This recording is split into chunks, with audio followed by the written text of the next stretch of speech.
Nah, jadi bangun campur ini maksudnya gimana nih, Kak? Nah, jadi kalau kita sudah belajar tentang yang namanya tabung, kerucut, dan bola, sekarang bisa saja bangunnya ini bentuknya adalah campuran atau gabungan dari beberapa yang lain.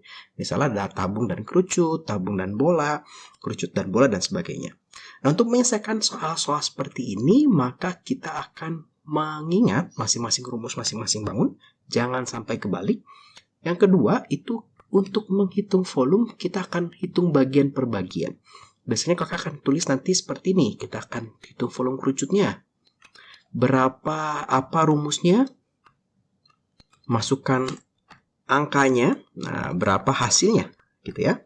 Nanti sama nih, misalkan volume tabungnya, nanti volume bolanya. Nanti tinggal kita jumlahkan untuk mendapatkan hasil akhirnya. Untuk menghitung luas permukaan, hati-hati dengan permukaan yang bersentuhan antar bangun. Jadi di sini misalnya nih, nah ini alasnya tabung bersentuhan lah. Nah itu apakah dihitung? Nah itu harus diperhatikan. Ya, jadi kalau yang bersentuhan nanti tidak kita hitung. Jadi yang kita hitung hanya yang di luar-luar saja. Kita coba yang pertama, kakak punya bola dicampur dengan tabung. Di sini dikasih tahu jari-jari tabung dan tinggi tabung adalah 10. Jadi ini kakak punya jari-jari ya. Punya jari-jari di sini 10 dan kakak punya tingginya di sini juga 10. Biasanya di soal mungkin hanya dikasih tahu jari-jari tabung.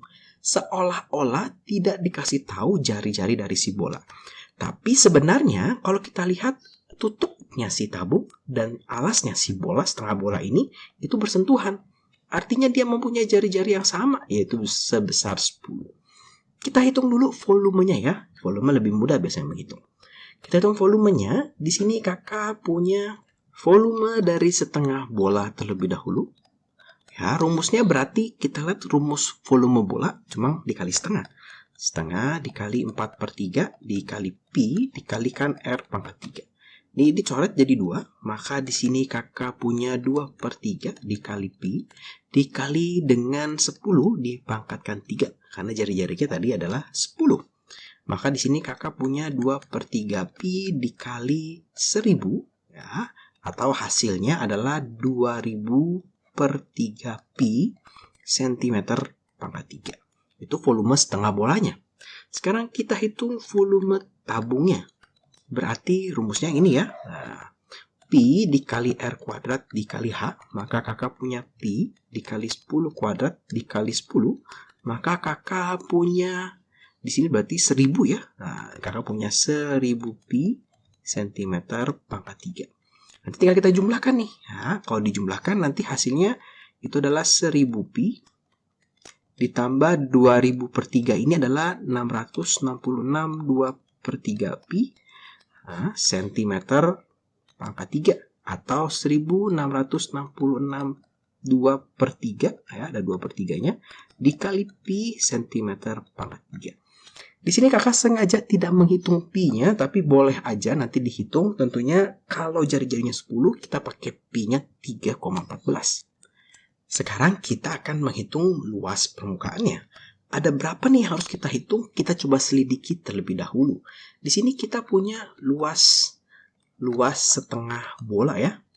Ya, bawah lingkaran ini tidak perlu dihitung karena mereka bersentuhan. Artinya nanti itu ada di dalam dari si bangun, bukan di bagian luar. Kemudian kita punya luas selimut tabung. Dan yang terakhir kita punya luas alas tabung. Ini harus dihitung karena dia ada di bagian bawah. Ya, dia adalah termasuk bagian luar dari si bangun tersebut. Kita hitung dulu yang setengah bolanya. Maka kita tinggal pakai setengah dikali 4 pi dikali R pangkat 2. Boleh dicoret jadi 2. Maka kakak punya 2 dikali pi dikali 10 kuadrat. Nah ini 100. Maka kita punya 200 pi centimeter pangkat 2. Luas selimut tabung. Selimut tabung yang mana nih rumusnya kak? Ini kan luas semua. Ingat ya, yang ini itu adalah tutup dan alasnya berupa lingkaran. Dan yang ini adalah selimutnya. Maka rumus dari selimut tabung 2 dikali pi dikali R dikali H. Maka kakak punya 2 dikali pi dikali 10 dikali 10. Maka dia hasilnya adalah sama nih, 200 pi cm pangkat 2. Sekarang kita hitung luas dari alas tabungnya ya. Berarti alas tabungnya bentuknya apa? Lingkaran. rumus lingkaran pi dikali R kuadrat. Maka kakak di sini punya pi dikali 10 kuadrat. Ini adalah 100 pi cm persegi. Sehingga kalau dijumlahkan kita punya luasnya adalah 500 pi cm persegi. Nah, jadi cukup mudah ya. Di sini kakak mengidentifikasi ada apa saja. Kakak menghitungnya ke bawah sehingga nanti di ujung kanan sini tinggal dijumlahkan ke bawah dengan mudah. Sekarang kita coba yang nomor 2. Kakak di sini sekarang punya kerucut dan tabung. Dikatakan kalau jari-jari tabung, nah jari-jari tabung itu berarti di sini itu 8 cm. Berarti jari-jari kerucut juga sama nih ya, 8 cm. Kenapa Kak? Sama. Karena dia bersentuhan nih, tutup dari si tabung dengan alas dari kerucutnya. Kemudian kita punya tinggi tabungnya 12 cm dan kita punya tinggi dari kerucutnya adalah 6 cm. Nah, kalau soal-soal yang melibatkan kerucut, biasakan kita langsung menghitung komponen ini nih. Nah, jadi kita harus langsung tahu 3 komponen. S-nya, tingginya, dan R-nya. Tingginya sudah tahu, R-nya sudah tahu, kita cari S-nya ya. Berarti pakai Pitagoras. Akar dari 6 kuadrat ditambah 8 kuadrat. Karena di sini siku-siku nih. Maka akar dari 36 ditambah 64, akar dari 100, maka nilai S-nya adalah 10 cm. Sekarang kita akan menghitung dulu volumenya ya. Kita akan hitung volumenya. Berarti ada volume kerucut. Ya, volume kerucut berarti 1/3 dikali pi dikali R kuadrat dikali H. Maka kakak punya 1/3 dikali pi dikali R-nya itu adalah 8 dikuadratkan dikali H-nya itu adalah 6 ya. Maka di sini kita punya 1/3. 1/3-nya boleh kita coret nih ya, dengan 6 dibagi 3 jadi 1, 6 dibagi 3 menjadi 2. Maka kakak punya pi dikali 64 dikali 2, maka kita punya 128 pi cm pangkat 2. Ya. Sekarang kita hitung volume dari tabungnya. Nah, volume dari tabungnya berarti pi dikali R kuadrat dikalikan H. Maka di sini kita punya pi dikalikan R kuadratnya adalah 8 kuadrat. Dikalikan H-nya, tinggi tabungnya adalah 12 cm. Maka di sini kakak punya pi dikalikan 64 dikalikan 12. Ini hasilnya adalah 768 pi cm pangkat 2. Sehingga nanti kalau kita jumlahkan, nah ini kita dapat nih volume dari bangunnya, ya itu adalah 896 pi cm pangkat 2. Cukup mudah ya. Sekarang kita coba hitung dari luas permukaannya. Nah, kita coba hitung luas permukaannya ya. Kita coba identifikasi dulu kira-kira ada apa aja. Yang pertama, ya, kalau kita lihat di atas, kita punya luas selimut kerucut. Ya. Yang kedua, kita punya luas selimut tabung. Ya, yang ini, nah ini tidak dihitung karena dia bersentuhan. Yang ketiga, kita punya luas alas tabung. Ya. Kita hitung dulu luas dari selimut kerucut. Berarti itu yang sebelah sini saja. Nanti konsepnya sama seperti tabung. Yang ini adalah alasnya. Maka kita punya pi dikali R dikali S. Pi dikali R-nya adalah tadi 8 dan S-nya adalah 10. Maka kita punya 80 pi cm pangkat 2. Luas selimut tabung berarti ini ya. 2 dikali pi dikali R dikali H. Maka kita punya 2 dikali pi dikali R-nya 8 dikali H-nya adalah 12. Nanti ini adalah 16 dikali dengan 12. 192 pi cm persegi. Jadi tinggal dikalikan ya. 2 dikali 8 dikali 12.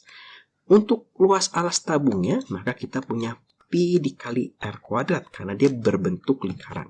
Kita punya pi dikali 8 kuadrat. Hasilnya adalah 64 pi cm pangkat 2. Berarti tinggal kita jumlahkan saja nih ya. Berarti ini pasti ada pi-nya. Cm pangkat 2. Ini kita punya 6, ya, 2 tambah 4. Kemudian 8 tambah 19, 27. 27 tambah 6, 33.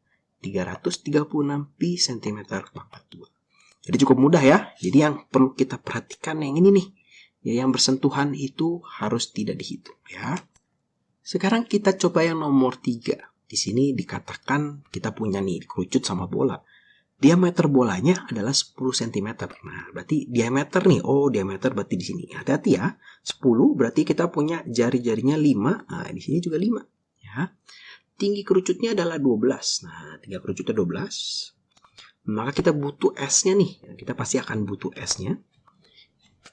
Kita hitung nilai S-nya ini. Nah, ini berarti S kuadrat sama dengan akar, atau S aja langsung. S sama dengan akar 12 kuadrat ditambah 5 kuadrat.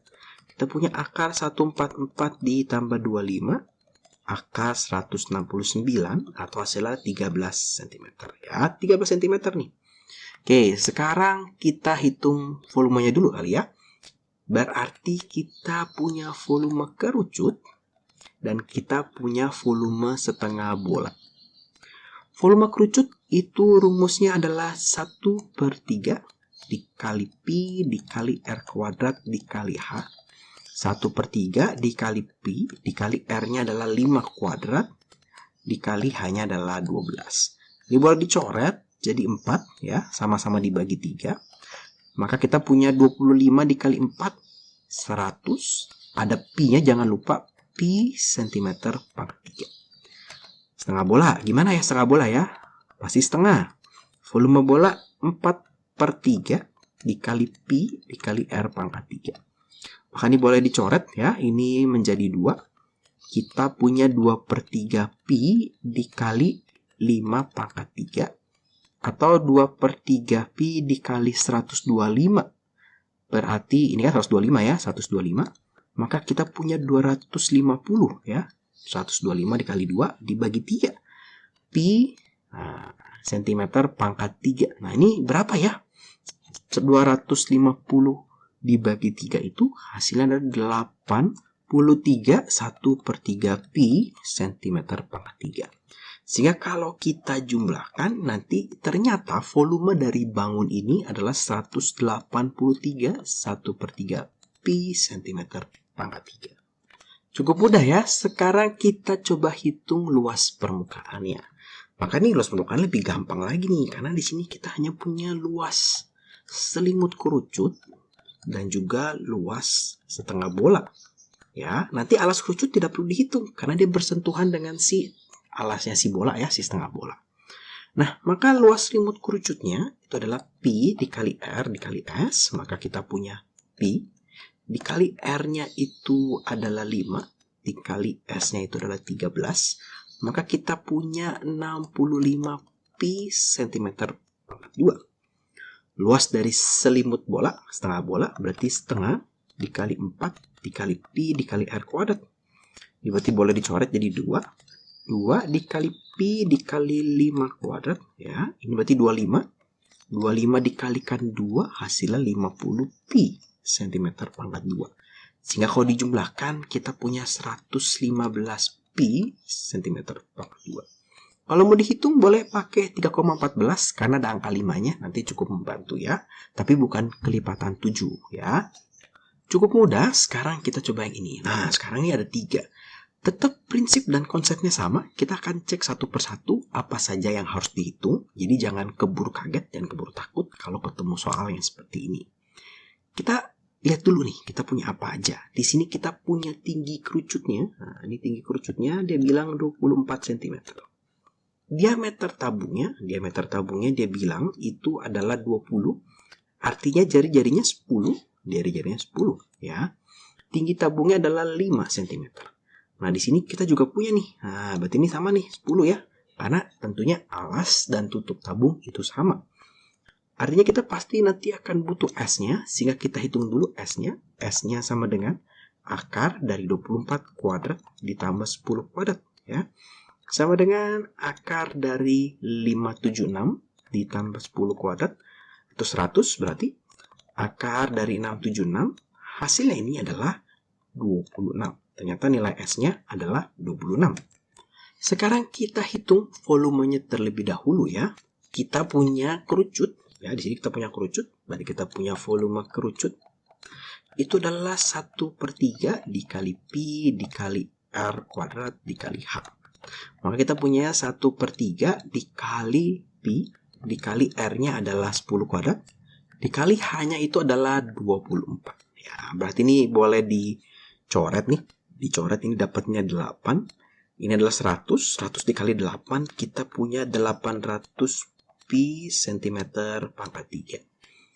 Maka kita coba hitung ya volume tabungnya. Nah, ini volume tabungnya itu berarti pi dikali R kuadrat dikali H. Maka kita punya pi dikali R kuadratnya 10 kuadrat dikali H-nya adalah 5. Maka di sini kita punya ini 100 dikalikan 5, 500 pi cm pangkat 3. Sekarang tinggal volume dari setengah bola. Nah, kalau volume memang lebih mudah karena kita biasanya tidak perlu memikirkan ada yang nempel atau tidak. Volume dari setengah bola berarti setengah dikali 4/3 dikali pi dikali R pangkat 3. Ya, ini boleh coret 2. Ini tadi 2/3 dikali pi. R-nya adalah 10 dipangkatkan 3. Atau berarti 1000 ya. 10 pangkat 3. Maka kita punya 2000 pi. 2000/3 pi cm pangkat 3. Sehingga kalau kita jumlahkan. Di sini berarti sekarang kita punya 800 pi ditambah 500 pi. Ditambah 2000/3 pi cm pangkat 3. Atau ini berarti 1300 ya pi ditambah ini tadi sudah pernah ketemu nih angka yang ini itu adalah 6662/3 pi cm pangkat 3. Sehingga volumenya ini adalah 1966/2/3 pi cm pangkat 3 ya. Sekarang kita coba hitung luas permukaannya. Luas permukaannya akan cukup mudah. Kenapa? Kalau kita lihat di sini itu tidak ada alas ya atau lingkaran yang harus dihitung. Semuanya hanya selimut. Maka untuk luasnya yang pertama kita punya kerucutnya nih. Luas selimut kerucut. Itu berarti pi dikali R dikali S. Pi dikali R-nya 10 dikali S-nya 24. Maka kita punya 240 pi cm persegi. Kemudian kita punya luas selimut tabung ya. Berarti ini yang ini ya. 2 dikali pi dikali R dikali H. Kita punya 2 dikali pi dikali 10 dikali 5 ya. Ini berarti 50 dikalikan 2 100 pi cm pangkat 2. Kemudian kita punya luas dari setengah bola nih. Luas dari setengah bola berarti setengah dikali 4 dikali pi dikali R kuadrat. Ini boleh dicoret jadi 2. Maka kita punya 2 dikali pi dikali 10 kuadrat. 10 kuadrat itu adalah 100. 100 dikali 2, 200 pi cm pangkat 2. Sehingga kalau kita jumlahkan ternyata luas permukaan dari bangun ini itu adalah 540 pi cm pangkat 2. Ya, jadi ini nggak dihitung nih, karena dia bersentuhan ya, berarti dia ada di dalam, bukan di permukaan dari si bangun tersebut. Jadi cukup mudah ya ternyata untuk menyelesaikan soal-soal bangun campur ini. Terima kasih buat teman-teman yang sudah menonton video ini, selamat belajar.